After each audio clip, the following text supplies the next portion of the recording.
Oke, halo, Assalamualaikum warahmatullahi wabarakatuh. Terima kasih. Bagaimana kabarnya hari ini? Hari ini adalah hari pertama saya dan suami saya ditinggalkan anak-anak saya. Jadi eh, galau banget ya, sedih banget. Ya, mungkin ini pertama kali setelah sekian lama kita bersama dan tiba-tiba dua-duanya nggak ada di samping kita. Malam itu terasa sangat sedih banget gitu, kayak nggak tahu harus seperti apa. Terus pagi-pagi bangun itu kayak ada yang lain. Biasanya pagi-pagi kan udah bangun nak, bangun, mandi, olahraga, kerja gitu. Jadi setiap hari itu ada aktivitas yang saya omelin ke dia. Ada yang saya kasih tahu dia, mas sarapan, ini, itu, diatur semuanya. Tapi hari ini adalah pagi ini saya tidak bisa menemukan mereka semua. Saya tidak bisa berbicara dengan mereka. Kayak sedih banget gitu loh, karena anak saya sudah nyampe, masnya masih tidur, adiknya sudah berangkat sekolah. Kayaknya memang kesepian banget ya tanpa anak-anak. Tapi disinilah kita belajar merelakan. Salah satu itu akan pergi, baik itu untuk pendidikan atau apapun, itu memang sebagai orang tua rasa sedih itu pasti ada. Tapi mau gimana lagi, demi masa depan, demi cita-cita, kita sebagai orang tua akan mengikhlaskan, mau tidak mau, suka tidak suka. Ini punyanya Ayo ya, jadi saya bukan gila. Karena suami saya semalam itu sempat ketawa saat si Ayu itu pulang dan bawa tempat sampah, terus sininya dikoyoi semua. Itu yang membuat kami tersenyum.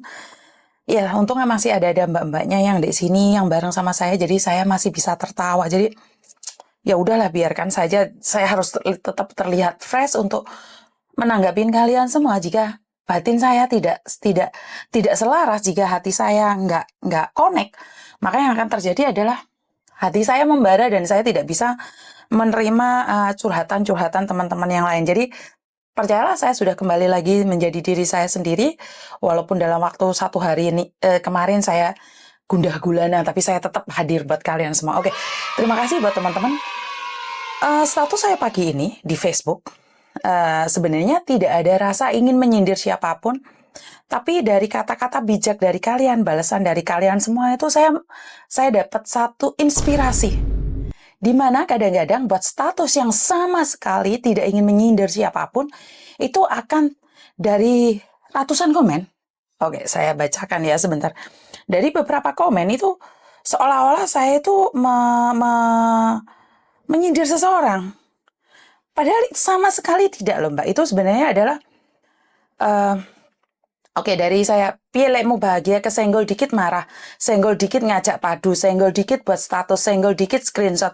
Kebencianmu lebih dalam dibandingkan cintamu. Ayolah tersenyum dan bahagia. Jadi di antara 250 komen itu mengatakan bahwa saya ada beberapa yang mengatakan saya lagi menyindir seseorang, padahal tidak loh. Saya tidak ada rasa menyindir siapapun. Nah, ini yang saya katakan tentang buah pikiran. Kenapa saya nulis status seperti itu? Nah, ini sebagai contoh buat kalian semua. Buah pikiran. Setelah saya mendengarkan energi positif dari dari ngaji filsafah, dari Pak Abdi, dari Pak Chandra, itu saya kumpulkan, saya rumuskan dari kata-kata, semua kata-kata itu, terus saya ketik di jari saya. Jadi apa yang saya dengarkan, saya taruh di pikiran saya padukan dengan versi saya. Jadi versi saya sendiri, saya ketikkan, terus saya nyatakan di sosial media saya. Nah, tanggapan orang bermacam-macam. Ada yang bilang saya menyindir, ada yang bilang ini quote yang hebat, ada yang seperti ini, seperti itu. Nah, artinya adalah satu hal. Apa yang kita pikirkan, itu akan keluar ke kata-kata. Nah, kalau keluar ke kata-kata, itu terserah Anda menanggapinya. Jadi kalau kita setiap hari mendengarkan yang jelek-jelek, maka keluarnya akan jelek. Itu artinya, kalau kita mendengarkan yang baik-baik, kita akan keluarnya juga baik-baik. Itu adalah hasil dari pikiran kita. Dan apa yang saya katakan di situ, bukan saya ingin menyindir, dan tidak ada yang saya sindir. Karena dari saya dengarkan rangkuman-rangkuman itu, bagaimana jadi orang sukses, bagaimana menghilangkan orang-orang toksik, dan jenis-jenis orang toksik. Setelah itu, apa sih yang dibicarakan oleh orang-orang sukses, dan orang-orang yang pikirannya pas-pasan saja, atau pikirannya orang yang less, yang tidak punya pikiran sama sekali, yang intinya menggibahin orang lain terus. Nah, di sini kita bisa bedakan. Dari komen-komen itu bisa kita bedakan mana yang daya tangkapnya lebih, mana yang daya tangkapnya merasa. Jadi ingat, di status saya, itu saya tidak pernah menyindir siapapun. Karena apa? Kalau saya menyindir seseorang itu, berarti saya itu sedang terluka. Dan saya ungkapkan dalam kata-kata. Tapi masalahnya yang saya ungkapkan dalam kata-kata itu adalah dari buah pikiran pendengaran saya. Jadi mungkin kalian tidak pernah tinggal bareng sama saya, jadi kalian tidak tahu ya. Jadi bisa tanyakan sama mbak-mbaknya yang ada di sini. Itu saya sering dengerin Bante Utomo. Itu kayak tiap hari. Itu kayak kewajiban. Karena itu adalah vitamin. Mbak, satu hari dengerin curhatan 30 orang aja. Udah stres nggak? Dan SMS yang nggak kebales. Bahkan SMS yang memaksa. Kenapa sih nggak dibales SMS saya? Saya nanya loh, terus ada yang bilang, saya mau curhat pribadi, saya tidak ingin dipublikasikan. Tolong dijawab SMS saya. Wah, saya baca aja sudah nggak pingin balas, nggak Mbak? Saya baca SMS itu aja, saya sudah mikir, waduh, ini orang, saya nggak kenal dan saya harus diwajibkan membalasnya. Saya harus pikir-pikir dulu. Lah, ini adalah adat istiadat sama orang lain yang tidak pernah kalian kenal. Anda boleh bilang mengenal saya, tapi kan saya tidak kenal Anda. Wajibnya adalah perkenalan dulu, Mbak Yuni. Saya itu sebenarnya ada masalah kayak gini, kalau ada waktu dibales ya. Kalau nggak ada waktu ya nggak apa-apa. Kan enak, saya bacanya enak dan saya punya rasa, waduh ini kayaknya saya harus membantu ini. Ya udah saya bantu. Paham nggak? Tapi kalau kalian minta bantuan, intonasinya berat ke saya. Waduh, ini seolah-olah meminta pertanggungjawaban dari saya. Jadi saya tidak akan melakukan itu. Kenapa? Kowe iki sapa? Kasaran orang ngomong kan gitu. Kowe iki sapa?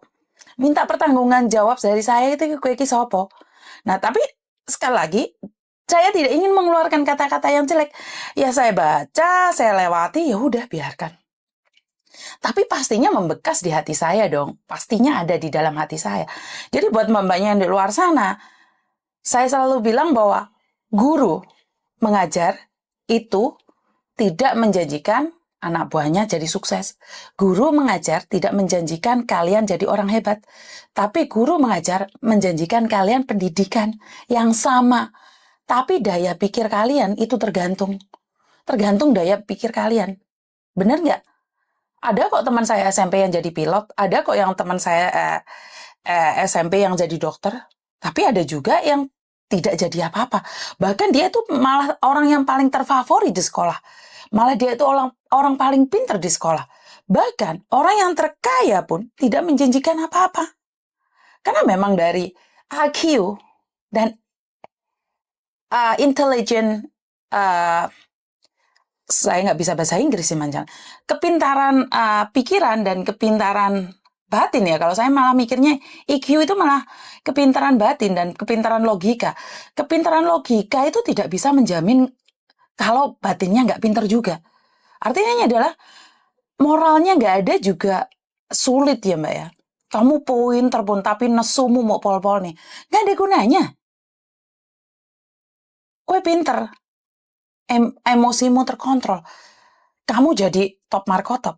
Lah pinter nesuan. Ya nggak ada gunanya. Karena ini adalah pengalaman saya waktu SMP. Saya lihat orang itu jan mau winter jos gandos. Tapi tidak ada apa-apanya tuh. Ada orang yang pinternya average. Dia menjadi sesuatu yang terhebat. Bahkan di kelas pun kadang-kadang dibully, tapi dia jadi orang hebat hari ini. Artinya adalah kita tidak bisa memprediksi masa depan seseorang. Karena itu saya selalu mengajarkan anak-anak saya dengan keras sekali. Bahkan tanyain mbak-mbaknya yang tinggal di sini, bagaimana saya mendidik Koko. Pagi bangun, itu saya dobrak-dobrak terus. Dia masih kayak anak kecil dan giliran saya ditinggal ya rodok ngeluh Mbak. Ternyata Mbok ini khawatirnya berlebihan. Iya itu saya. Jadi karena sekarang kasaran ngomong dadi bujang lagi, kira rambut iki ndek ayu ya ojo. Jadi komplain iki jarine ndek pacare dhek. Tapi yo karena saya cuma iseng-iseng aja, apakah saya terlihat lebih cantik hari ini? Ya kalau terlihat lebih cantik saya akan lebih senang. Jadi buat teman-teman di luar sana, saya ucapkan banyak-banyak terima kasih. Kurang lebihnya saya minta maaf. Wassalamualaikum warahmatullahi wabarakatuh. Berkat Tuhan mengalir atas hidup kita semua. Semoga semua makhluk hidup bahagia dan terima kasih. Bye-bye.